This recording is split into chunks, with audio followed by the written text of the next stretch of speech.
family, friends, and YouTube. Well, for those of you that follow this channel, you know I went to Texas and came back, went all the way down there in the rain, came back and hit the rain at the very last second. But that was at the very end of October. And my bike has now been on the lift for almost a week and a half.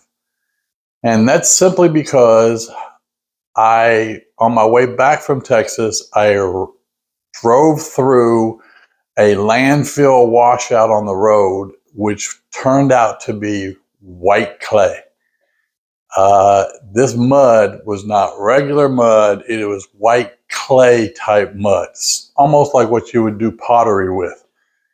And you can imagine the devastation that happened riding through wet weather conditions, rainy, with that mud covering the road. I actually have a video. I will show you the video of me actually riding through that mud and the amount of devastation that has occurred to my bike as far as dirty. Something you got to understand about white mud. White mud is a stain. It's not just dirt. It's actually a stain. So it takes everything. You have to take everything apart to get to all of the nooks and crannies. That's southern for all the crevices. And anyway, I've taken everything off the bike. I've removed the crash bars. I've removed all the side panels. I have so much work to do just to get to this very nasty stuff that is in there. If the camera would pan over to the floor here, you'll see all of the stuff. Yeah, wait a minute. I don't have a cameraman, so I'm going to have to pan over. But I'll show you that I've taken everything apart.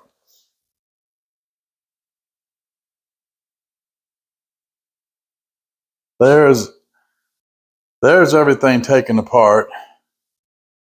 And let's reset the camera back for the cameraman. And I just wanted to let you know that this is the worst that Snowee and Tagalong, of course, my trailer was being pulled behind me. This is the worst that we've ever experienced as far as getting dirty. Now, we've ridden in the rain, and I take most of this stuff apart during rain time. When I ride in the rain, that's why I don't like riding in the rain. I take so much stuff apart. But this is the first time I have removed the whole front end, everything, just so I could get to this white clay residue. So let me just go ahead and show you the video of me returning from Texas to Clarksville, Tennessee. And as I pass by the landfill, and it's covered in mud.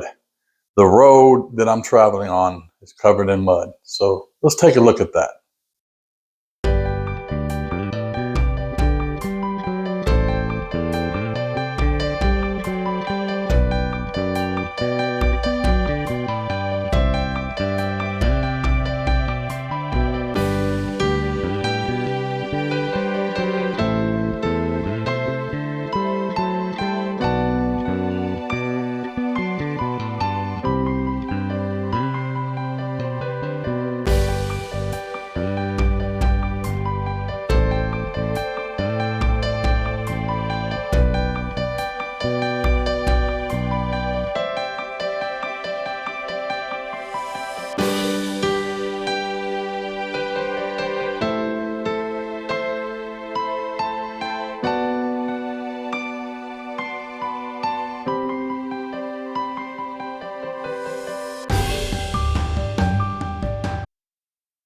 Well, what can I say? This has been the most challenging cleaning of a bike I have ever had in my entire life, to get this white clay off of every single thing. And it has been a nightmare. So a lot of people would say, hey, Matt, could you give me some recommendations as to what to do in the event that I ride through this rare type of clay known as this white clay, and the stains get over on everything that's black. Could you give me some advice as to what I should do? And I'm going to do that. I'm going to do it right now. What I would do if I were you is I would contact your local powerhouse, Honda powerhouse dealer. Grapevine, Texas, DFW and Grapevine, Texas. You have Southern Honda Power Sports. You have some powerhouse dealers.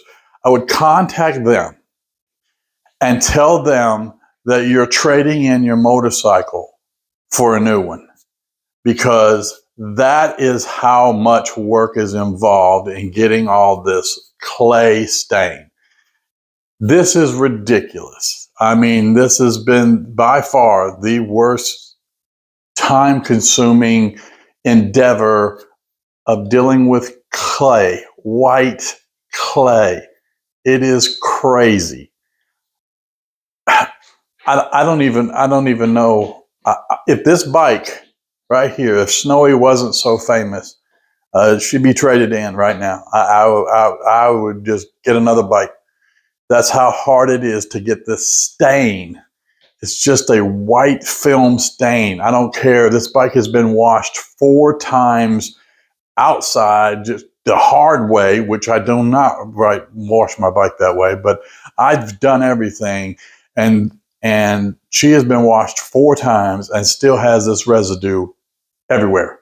Once she dries, you can see the powder film left over of the white clay. It is crazy. Give you a little hint. You use 25% of white vinegar, 75% distilled water, and it helps. It's a little faster than some of the other cleaning products. You will not be able to dry clean. Forget it. That's over with. You will not be able to use my famous window kite cleaner that I tell you about. That's ammonia free. You will not be able to use that. You will not be able to use a lot of different chemicals. You are going to almost take your wax, everything, all that's coming off your bike. Any waxes or whatever you have, you're going to have to take that. That's all coming off, because that stain is inside the wax too. It is ridiculous. You are totally stripping your bike. But just trade it in. Get a new one. I'm on a break right now. I'm taking a little bit of a break. I plan to get this project done today, and I will have everything put back on the bike. If you're like me, I'm just one of those people. I'm one of those people that if you bought a new motorcycle, if you have a motorcycle, it should still look like the day you bought it. It should look like it came off the showroom floor. I clean underneath my bike. As you can see, I have, the big blue lift, and I have videos on that too. But I get underneath the bike. I clean everything. There's no oil stains on my bike. There's nothing. You would look at my bike and you would say, well, I bet you it has maybe 1 or 2 miles on it. It's brand new. That's just because that's the way I like to take care of my stuff. You spend this much money on an investment plus my trailer, you got to do something. And to me, it's keep your bike clean. That's the least you can do, is keep your bike clean and keep it functioning, maintenance. But I don't want to get off in a long speech. I just wanted to take a little bit of a break to let you know this is an ongoing process, and I'm so tired of cleaning this bike. I am tired of cleaning this stuff off. And just when you think you got it, you don't, because as soon as it dries completely, boom, there it is, a white film. But anyway, woe is me is so sad, but that's just part of owning a bike. We're going to come off this break, going to go back to work. I probably got another day and a half of what I do, and I take my time doing it. So that's why it's been so long. So I will probably come back to you after I have her clean and all the parts put back on. I'm probably not putting the Pinnacle crash bars back on, simply because, one, I never liked the shiny part of them. They have a rubber coating on them, and I never liked that.